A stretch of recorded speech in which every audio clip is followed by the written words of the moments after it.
Alright, so we all know preventative maintenance is important, but how important is it really? Well, that's what we're going to discuss today in this episode.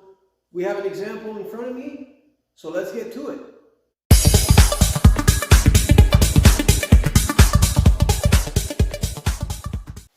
Hey guys, thanks for joining me today. I'm Rick, the Honest Mechanic, and today we're going to do some simple yet effective preventative maintenance on my good friend and subscriber Marty's Honda HS70 snowblower. This thing is a mid-80s snowblower and it's been well maintained right from the start, and this is what you end up with. If you guys are doing preventative maintenance, you can expect anything to last a lot longer than it normally would. So let's start with the obvious. Let's make a couple of bigger repairs first, one of which is the starter recoil. So before we get started, let's take a quick look around this thing. Like I said earlier, this is a 1983, I believe. So there's a little bit of age on this thing, but look at it. It's been maintained. He cleans it every time he's done with it. It looks fantastic. I mean, it's not too often I get to work on a friend's machine that is in good condition like this. And he's actually talking about wanting to get rid of it. He wants to sell it. And I'm convincing him in this video to keep it, because not too many things nowadays are built as strong or as tough as these are. So help me convince him. All right, so let's quickly remove the recoil here. All right, that one was a little bit tight. Well, let's get this to the bench.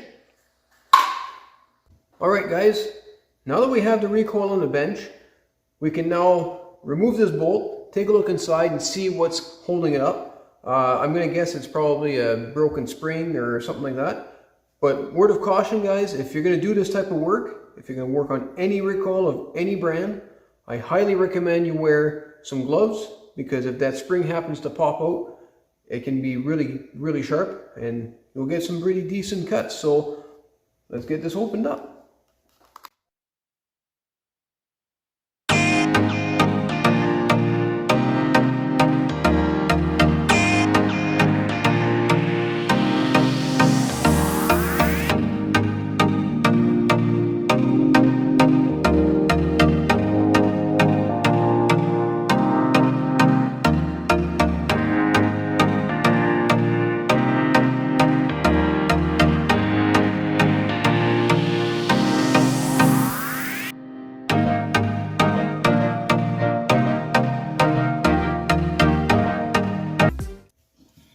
Alright, so as you can see what's happened here, so the spring is in good shape, a little bit rusty, but that's fine, we can still work with that. But what's happened is right in here, where the spring hooks up, the little ear is gone. So that's the problem, that's why it's not rewinding back into place. So, not a big deal. I'm going to do a little bit of a rework on that. We'll rewind the spring. Alright, so I cleaned up all the parts. I managed to rework the center hub, as you can tell here. The tangs were a little bit bent here. Nothing's too serious. Now all there's left to do is to put it back together.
Works good to me. Let's bolt it back up. Alright, so after we've got this bolted up, we'll be able to see how well she actually runs. So let's just throw these 3 bolts back in here. Now Marty tells me that he's already gone ahead and done the oil change, so that's always good. Fresh oil makes things run much better for a much longer period of time. But if there's anything else that's broken, we'll fix her up. So a tip that I like to give people that are installing one of these is I put a bit of pressure on the starter gear inside. So that way there we know it's centered with the engine. Then we go ahead and tighten the bolts.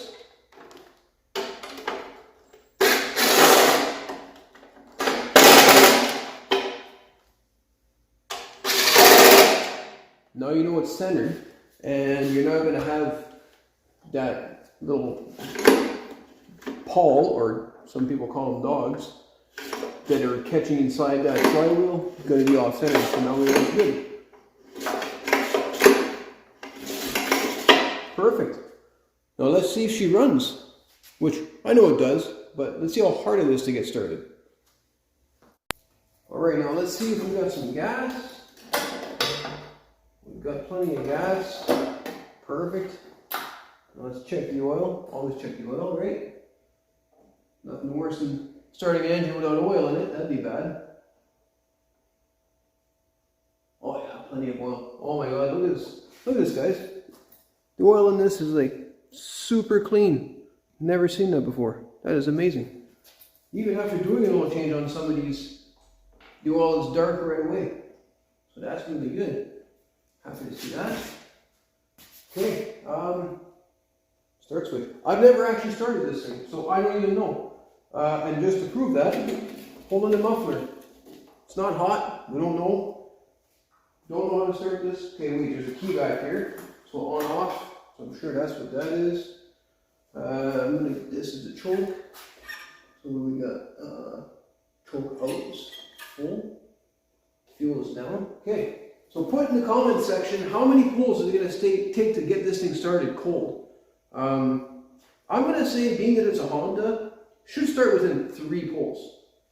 Oh wait, one thing I forgot is idle speed. Okay, so that's fully up. Let's go somewhere right a little better. Alright, got that written down? Perfect. Let's give this a try.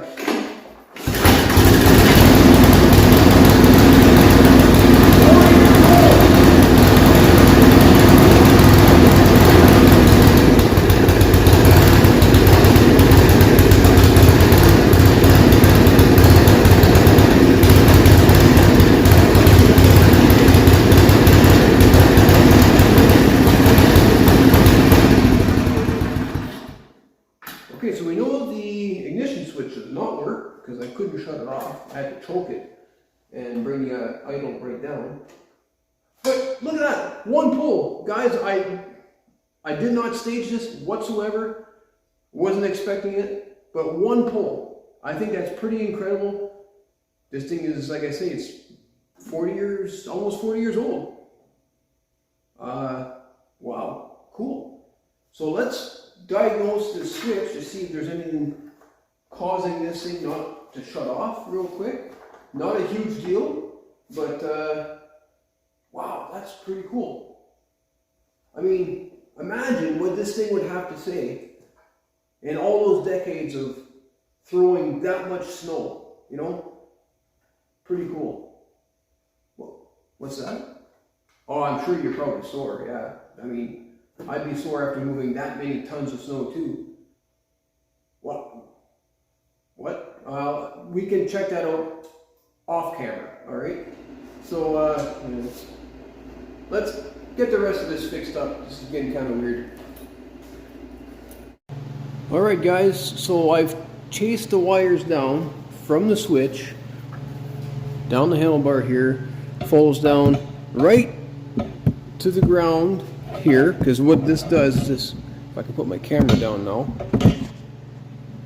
because what this does is it grounds out the engine when you ask it to, grounds a spark. And look, I found the culprit, or at least I think I did. The ground is broken. So one way to determine whether the switch is good or not is doing a quick resistance check. So I'm going to undo the connector here. And flick my meter on to ohms. And always check, make sure it works. Yes, it does. So we've got to switch to one position right now. I'm going to, for fun here, see if I can peel back some of this insulation. Okay, so now let's see. So we've got no continuity that way. Let's flick the switch to the other position, do the test again, and we have continuity. So that tells me the switch is good.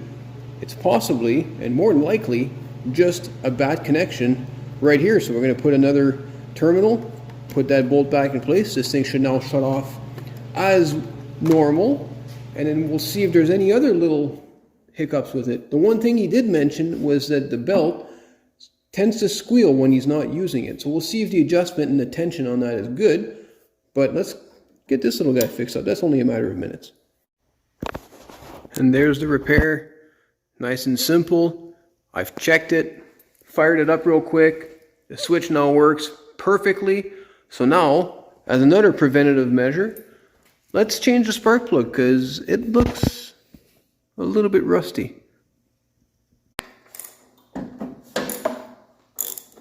Very nice. Oh, nice. Wasn't seized.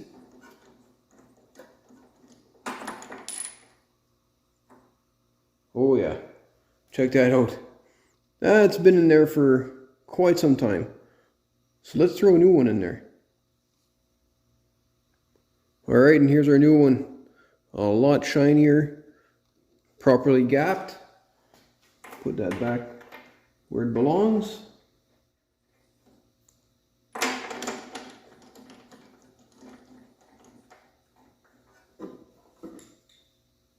Give this a snug.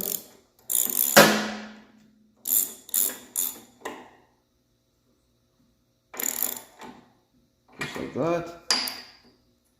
Put the cap back on. Okay, now let's take this cover off and see what the belts look like. Alright, so what's the next day? Let's get back to it and let's get this cover removed. We've got a couple of screws on either side, so we can have a look at the two drive belts in here. Alright, what do we have here? Well, it's good we don't have too much belt dust, which means that they're not burning. So I like to go around and rotate the entire belt. So there's two belts, right, as you can see. This belt here drives the tracks, or if you had wheels, it'd be driving the wheels. This one here is the one that takes all of the abuse, which is the one that throws snow. So this one here tends to either get hourglassed or burnt, as some people say. So I like to rotate the belt all the way around to make sure that there's no cracks, there's nothing deformed, there's nothing odd about it. And then from there, I'll do the same thing on this one. And I'm going to say that these are both in good condition. Let me see here. Nothing odd. Nope. Actually, that's not true. This one here, let me get the camera in here. You see this, guys? Got a bit of a chunk missing there out of that belt. So, I'm going to make sure that Marty's aware of it so that we can order some parts. We'll fix that up. That is not a huge repair. We can easily do that. All we're going to do is remove this one here whenever we get the new parts. Take this belt off. Slide the other belt right off the bottom pulley over here. Slide the new one on. That one should be easy peasy. But since we're at it, and we're on the topic of it, this is where you'd be doing all your adjustments. There's a little bit of adjustment down below here. Actually, sorry, that's not even true. Forget I said that. Your adjustments are up here. So if you had to adjust your tension on your drives and the tension on your auger, it'd be done at the bottom cables. Okay, so now that we need parts, let's move forward and let's get to the point where I consider kind of imperative when you want to store something or have it last a long, long time, because we have a lot of salt in our area. So I like to take just a regular penetrating oil and spray everything down and then give it a wipe. I try to avoid doing anything that gets hot, like the muffler, but I'll do the chute inside and out. The inside helps the snow slide out for at least the first little bit.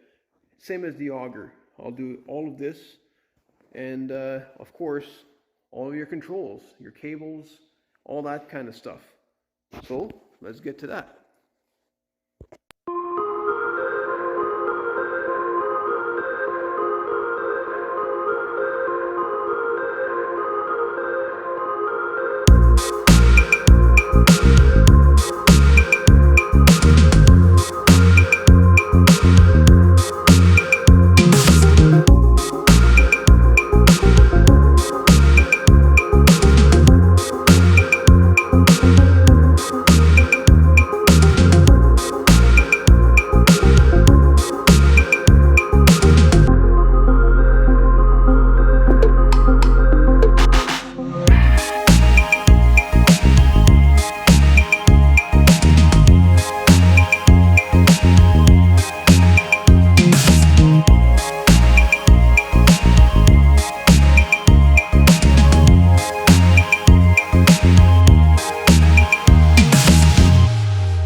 One more repair I almost forgot.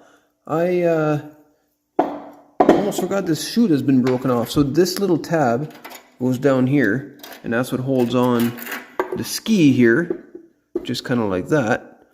And Marty gave me this part broken off like this, and he asked me if I could weld it. And we're going to do this, but let's do this high speed.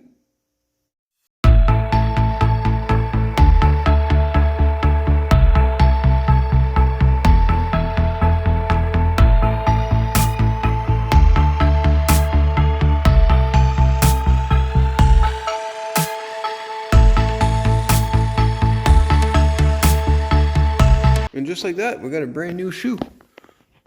Threw a little bit of black paint on there just to kind of protect the weld from getting any rust. And all we need to do now is get Marty to come over and give us his seal of approval. We're gonna change that belt off camera just because I don't have the part right now. But let's just get Marty in here when we're done all that. Alright, so we're just finishing up here, putting in the last bolt after we replaced the belt. And by the way, guys, I was kind of lying about having that belt slide in between the pulleys. It was way more difficult than that. Well, not super difficult, but if you ever work on one of these, you have to do it again. Just like any other snowblower, you would have to remove the bolts on the side here. There's 3 on this side, 3 on the opposite side, and you're going to split the whole snowblower open. Gives you much more access. Makes it a lot easier to replace those belts. Like I said, that's actually very common on any snowblower because those belts are so close together. I wasn't able to squeeze in between. So just got this last bolt ready, and we'll give her another fire, make sure she's good. So we'll go from there. Oh, that is. Hold on, I just heard somebody knock. Speak to devil. Hey Rick, just finishing up. Just finishing up, man. Actually put in the last bolt. So we'll have to try it out and make sure she runs really well, but you got perfect timing, man. I know. Yeah, you got, like I said, you got some perfect timing, Marty. By the way, guys, this is Marty. This is a good friend of mine. We've been friends for like 15 years. We actually used to work together at the local Quickway. And ironically enough, now we live just on the same street, just about a kilometer apart or so.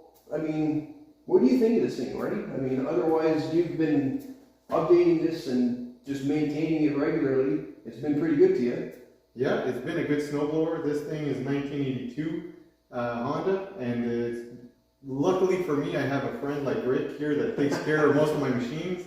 And you know what? He does a fantastic job helping me maintain these machines. So this thing has been a bit of a tank, but it's awesome. Works well. Well, there's one more question, Marty, we have on our minds. And just like I said earlier, are you going to keep it or are you going to sell it? Well, I don't know, Rick. What do you think? I think I'm gonna keep it. Good machine. All right, sounds great, perfect, man. I love to hear that. Well, guys, I'm going to end the video here, and I want to thank Marty for letting me work on his machine. And of course, it's always nice to have somebody else in the shop here. He's my first special guest, and it's always nice to have a good friend. So again, guys, thank you for watching. Hit that subscribe button if you haven't already. And of course, thumbs up is always great. That's what lets me know you guys are enjoying the videos, and it keeps me enthused and just making more videos for you guys. So again, thanks for watching. We'll catch you guys in the next video. Hey guys, welcome back. I'm Rick, the Honest Mechanic, and this is my good buddies. Hey guys, thanks for joining me. I'm Rick, the Honest Mechanic, and today we're going to be talking about preventative maintenance. And hey guys, thanks for joining me. I'm Rick, the Honest Mechanic, and today we're going to do some simple yet effective preventative maintenance on this older mid-80s